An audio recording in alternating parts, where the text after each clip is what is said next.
We thought we'd start with Bob giving a history of how this came about and what you're going to go see, and then we'll physically walk around the building and then go back, reconvene, and can ask a bunch of questions and anything else that might be on your mind. So why don't we start with Bob? The core of Step 13B is work. Work works. Any system or program that takes responsibility away from a capable person dehumanizes that person. I've been sober over 8 years now. Actually, everywhere I go, it's a reminder of where I've been, what I've been through. It may not necessarily be where I want to be, but I'm not where I used to be.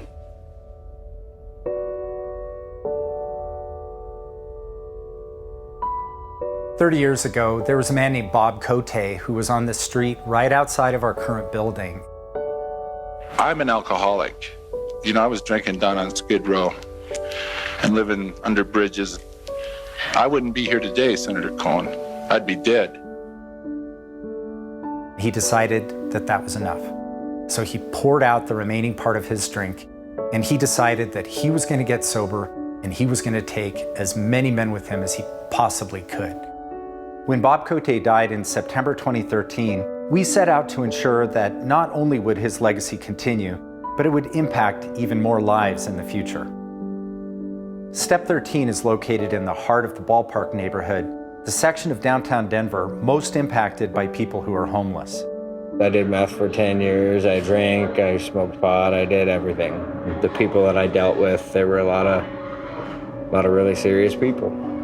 You know, when I was out there, I've had more guns in my face than I care to remember. I was there. I was hardcore there. I wasn't just, I would drink myself into the point to where I passed out. I would sleep behind bushes, wake up behind buildings.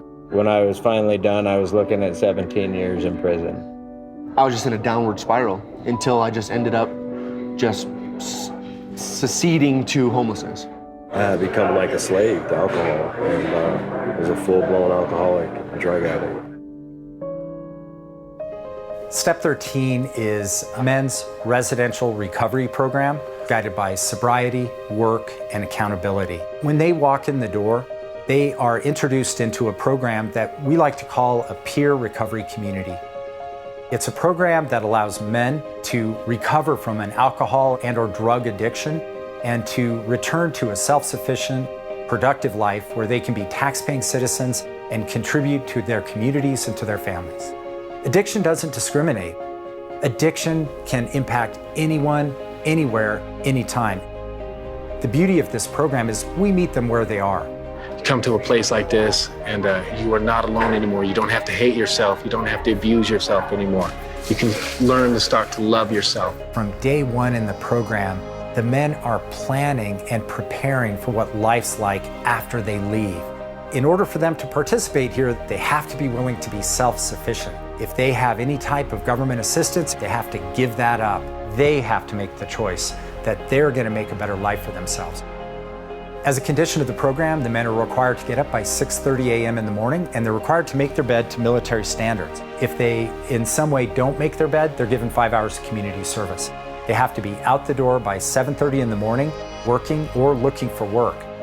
The first thing we do is to get them a survival job where they know they have to show up on time, they have to dress appropriately, they have to treat other people with dignity and respect, and they have to contribute in that workplace.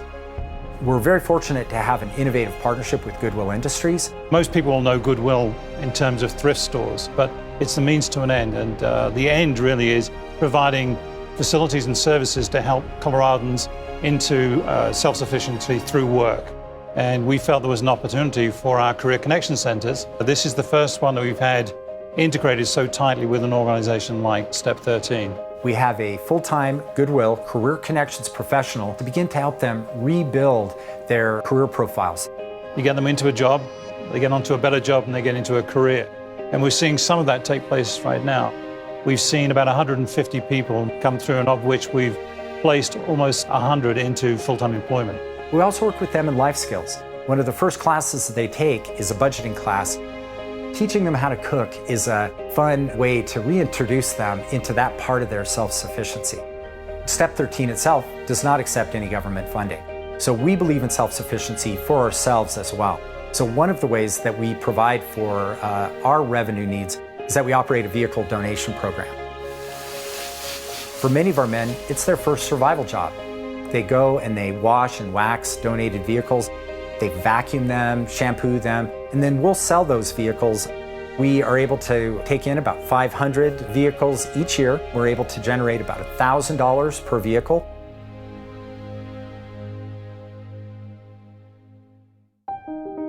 We provide them with resources in the area of sobriety that oftentimes it's an eye-opening experience. We're incapable, we're bums, unreliable, irresponsible, weak-willed, immature, liars. Asking for help is weakness. Asking for help is weakness. I realized like nothing I was going to come up with was going to solve this because I had years of experience that was a lie. You're the only alcoholic. It's really difficult to break the stigma about it being something surrounding willpower.